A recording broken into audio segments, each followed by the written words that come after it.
Rogerti qëndronte i mbështetur te muri i korridorit me një buzëqeshje të ftohtë, ndërsa Selini ishte përballë tij e lodhur nga debati. Ti kera brenda me Mirin, tha ai me ton përqeshës. Dhe tani do martohesh me Gjembon. Gjithmonë me partner 30 vite më të mëdhenj. Selini ngjiell dhimbjen nga mënyra si ai po e gjykonte. Zemra po i rrite fort, por u përpoq t'i mbante lotët brenda. Je mësuar keq në Dubai, i tha ai duke qeshur lehë. I ndërroje si këpucët. Fjalët e tij ranë si gur mbi të. Ti nuk di asgjë për mua, tha ajo me zë që i dridhej. Lotët i rrëshitën në përfaqe pa mundur t'i ndalte më.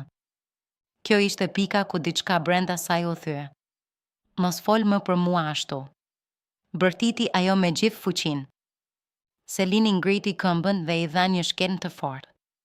Mos guxo më të më flasësh kështu, tha ajo me zë të fortë. Për një moment të dy qëndruan duke u parë në sy. Tensioni ishte i dukshëm, por tani në fytyrën e saj kishte vendosmëri.